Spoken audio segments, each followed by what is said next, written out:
What's good, YouTube? Car Fight King here, Aqua Life, baby. Today's my brother's birthday. Very happy birthday to him. He's 17 now. He's all grown up. My nigga. But he's doing a special deck profile for you. This is gonna be his brawler deck. He took first place with it at our locals on Monday, and he took first place with it at another local about 2 weeks ago.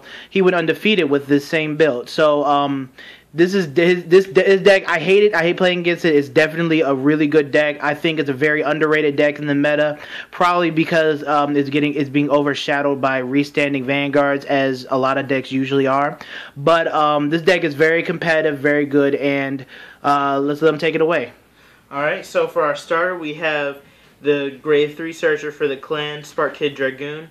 You know, counter blast 1, push him in the soul, search your top 5 for a grade 3, and you can get off your grade 3 skill. And he works best with the deck because because of its reliance on grade 3s, and the other starters kind of suck compared to him. And with the said grade 3s, we have 4 of our Big Bang Knuckle Dragon and 4 of our Big Bang Knuckle Buster. Big Bang Knuckle Dragon is the uncross-ridden form of him. What he does is you counterblast 2 during your main phase, and he gets counterblast 2 brawlers, and he gets 5k when he's in Legion, and you can attack the whole front row. And then his other ability is to Soul Blast 1 when he attacks. He gets 3k. So he's not a bad card, and he can set you up for Legion if you haven't done so yet. So I really like him, and I have had to win games with being stuck on him. So not a bad card. And then we have the main vanguard of the deck, Big Bang Knuckle Buster, who is, like I said, the cross ride of him. And what he does is you counterblast 1 and push one of your other grade 3 copies in the soul, which means one of the other 7. And he gets 5k, kind of like him, and he can attack 4 units on the field. So it's a very devastating effect, and your rear guards will get big no matter what, because all we do is hit big. Big things popping, little things stopping, you know. Boy. Alright.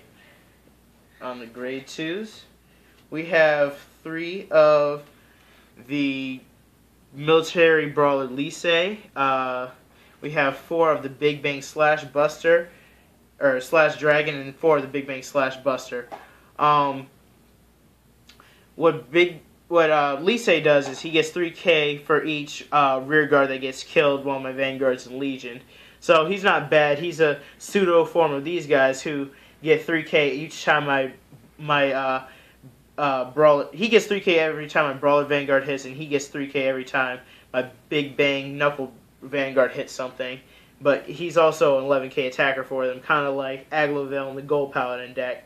Except, you know, I think he works along with attacking, so yeah. And people are always arguing about these cards and whether their effect stacks in terms of when they get killed, when units get killed off of his effect. Yes, the effects do stack because you are killing off units, and their effects are going off each time a unit is being killed or hit. So for each hit, these guys are getting their power. For each one put into the drop zone, this guy, like Arc, is getting power. So if you wanted to argue that, you can look at cards like Bruno when used with Monarch Alfred. If his skill can stack when you use Monarch Alfred's skill, then these cards' effects should be able to stack as well, because you are hitting 4 different cards. Alright, let's get into grade 1s off of that notion.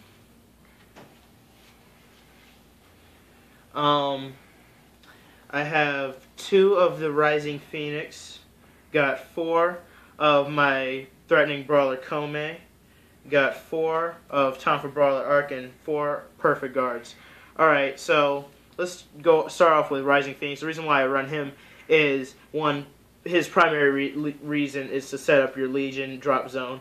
You know, just use your starter, and when you're on grade 2, call him out, you Soul Blast 2, draw a card, and draw into one of your other combo pieces. So it's a very good card in the deck. And then when your soul is just stuck with grade 3s, and you can just call them out, Soul Blast those, draw cards. So, you know, again, get into your combo pieces when it's kind of late game. I run 4 Kome because I prefer dropping and drawing and just using him as a booster rather than using the 10k attackers. Dropping and drawing is a good mechanic for this deck, I believe, because you can drop one of your grade 3s that might be clogging your hand and maybe send it back for Legion sometimes. I don't know.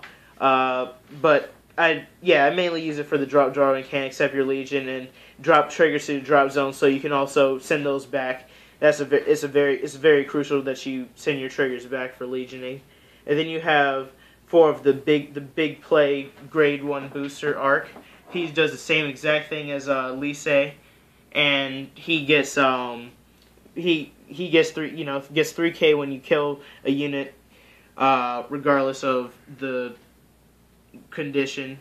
So he's a great card to put behind one of your grade 2 units after using Knuckle Buster's skill or Knuckle Dragon. It won't work behind your Vanguard. Yeah, it won't work behind your Vanguard. And then we have the 4 perfect guards.